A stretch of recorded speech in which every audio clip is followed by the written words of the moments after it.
A very good Tuesday afternoon to you, and welcome to the Fixed Wing Guy channel with me, Stuart Lomas. I hope I find you very well today here in Manchester today. A little bit of a nondescript day really, not raining, not sunny, just cloudy and boring really. So the usual summer trend as far as Manchester's concerned, I'm afraid. What I want to talk about in this video, as you probably guessed from the title, I want to talk about Rolex and buying a Rolex. Not so much about the brand as such, because I think that's been done to death, as we're all aware. What I want to talk about is really ask a question, which is, does buying a Rolex indicate anything? And what I mean by that, does it indicate originality?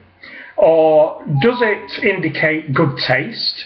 Or does it actually indicate a lack of imagination? Now I know that final one's going to rub a lot of people up the wrong way, but bear with me on this one. Rolex, you know, as soon as you mention the word Rolex, everybody knows what it is, because they do such a masterful job in advertising themselves and their brand as a prestige product around the world.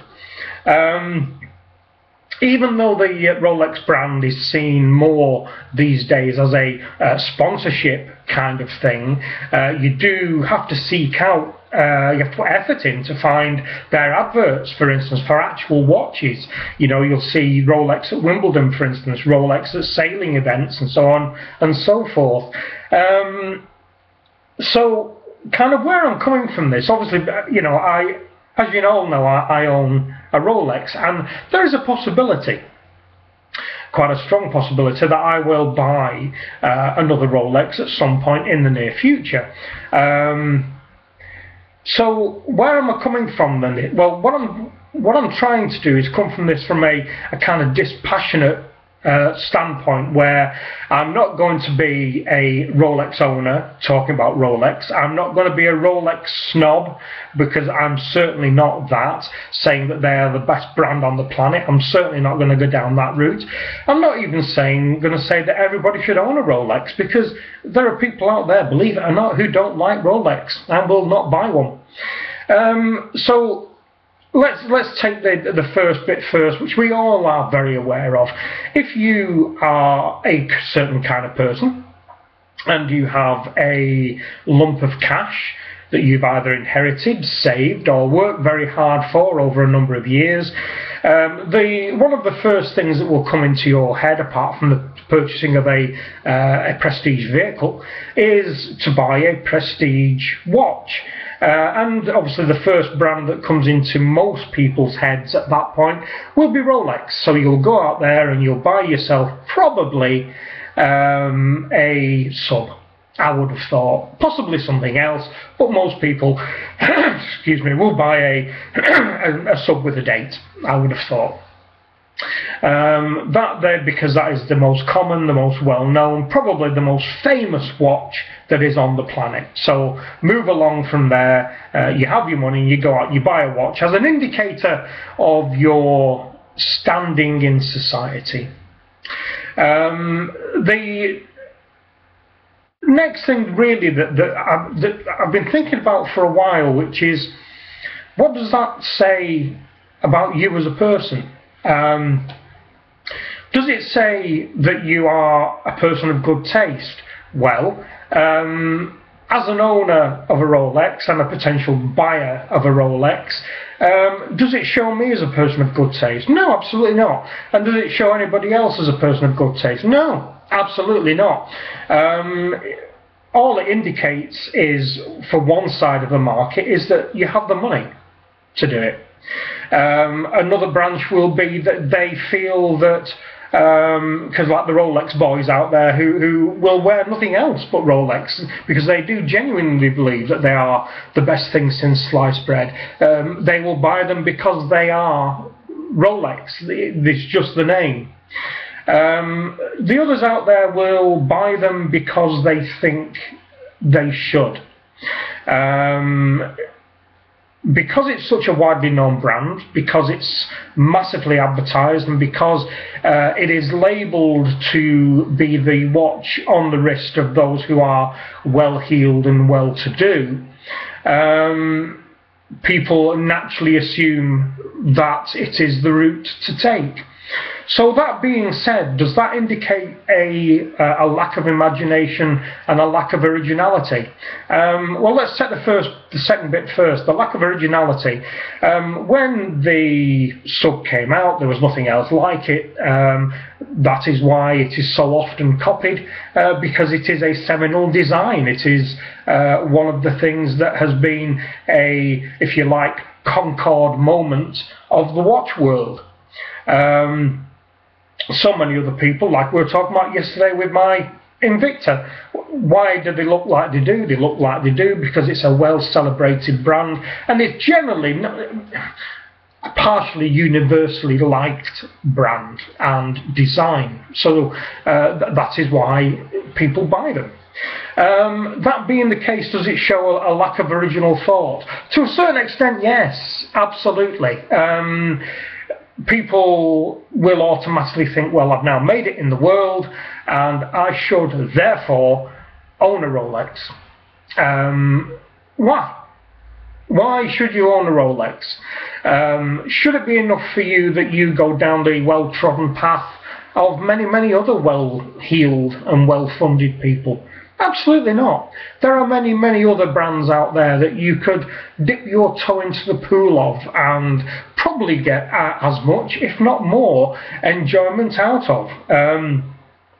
You know, the kind of money that you're going to spend on a Rolex sub, for instance, £6,000–7,000 will buy you lots of nice watches. You'll have a choice of many, many watches from many fine jewellers and authorised dealers who will look after you if you want to go and partake of their cup of coffee while they're extricating the money from your pocket. But should we all, before we jump into the pond of automatically assuming that the Rolex is the watch we should all own, should we just step back and say, well, actually, you know, do I need to go there? Do I need to follow the herd?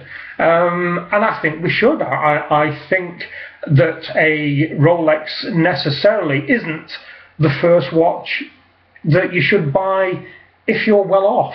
I think that if you are the kind of person who is impressed by having those 5 little letters on your wrist, then there's very little that I or anyone else can do to talk you out of that. You will see that as a signifier of your standing, a signifier of your wealth, and basically it will make you feel better about yourself. At this point, I would point you to the Andy Hunter video that he made, probably 3 or 4 months or so ago now, where he was talking about when he first made his bit of money, the first bit of money he made. He went out and bought a Rolex Submariner solely on the basis that he thought it should be the right thing to do, but as he freely admits, he bought it because he was an arsehole.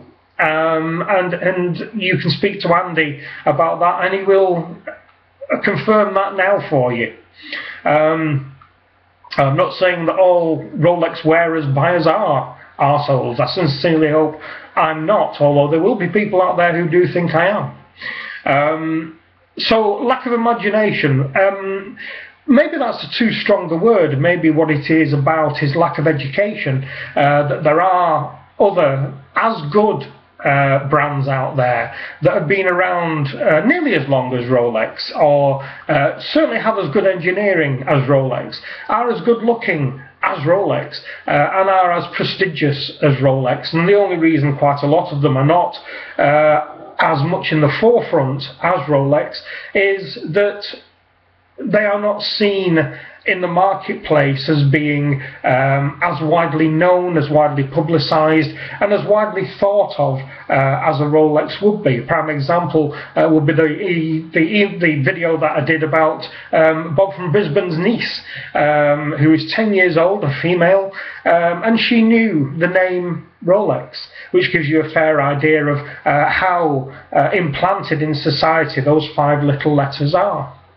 So should you not buy a Rolex? Absolutely not. If that's something that you want and something that you, as a hard-working person or somebody who is fortunate enough to have perhaps saved for their future or inherited some money, if a Rolex is something you've already always aspired to, then by all means go out there and buy one. But don't buy one because you think you should.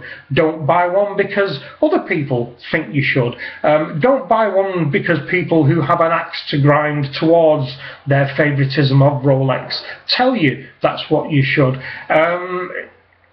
There are many delights out there in the watch world that you can benefit from, and you will find with a little bit of investigation from you that you might find that the standard look of a sub or a GMT Master, you know, with the cyclops and the rotating bezel, that actually might not be for you when you look what else there may be out there in the world. You may fancy an IWC Portuguese with a Valju 7750 movement in it, for instance, which will fit in with any form of setting that you will want to take that watch.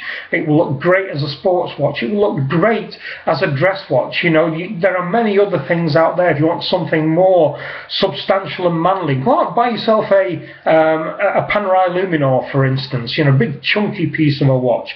I think where I'm going with this video is that I, as a watch lover, not as a watch expert, or indeed not a prestige watch collector, but somebody who appreciates the best that the watch world can offer, would say to people that Rolex is a embedded brand, which everybody is aware of.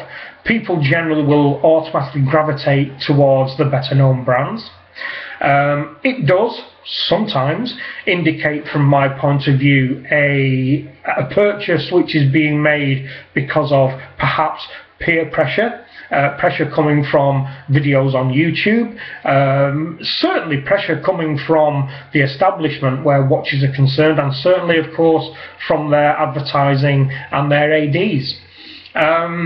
Lack of imagination, yes, I suppose so. I think I've got to fall on that one a little bit. The assumption is there right at the beginning that Rolex is the ultimate luxury accessory. It isn't. It is one of them. There are many of them, and Rolex is just one. So a lack of imagination, to a certain extent, but tempered with a lack of education. I think potentially, if somebody goes out there and buys a Rolex on a whim because you have the money and you think you're buying the best watch that there is out there, potentially you are opening yourself up to being perhaps disappointed when you have divested yourself of your £6,000, £7,000, £8,000, $10,000. That you will find that perhaps there are other things out there that wet your whistle that little bit more, and at that point flipping it is going to be difficult, because it's not going to be difficult, but you're not going to get your money back. So lack of imagination, I think, is maybe too strong a word. Lack of imagination stroke education, and maybe the lack of the will to have a look around for other things that may fit your needs that little bit better. If you are the type of person, as I said at the beginning of the video, who just wants a Rolex to say, hey look, I've got a Rolex, then good for you. I hope that not only will you get the admiring looks that you obviously desire, but you also get the pleasure out of wearing the timepiece, which is, at the end of the day, what it's all about. And it doesn't matter whether you spend £50, £500, £5,000 or £50,000 on a timepiece. It is all about, for me, the pleasure you get of having that magnificent little machine on your wrist.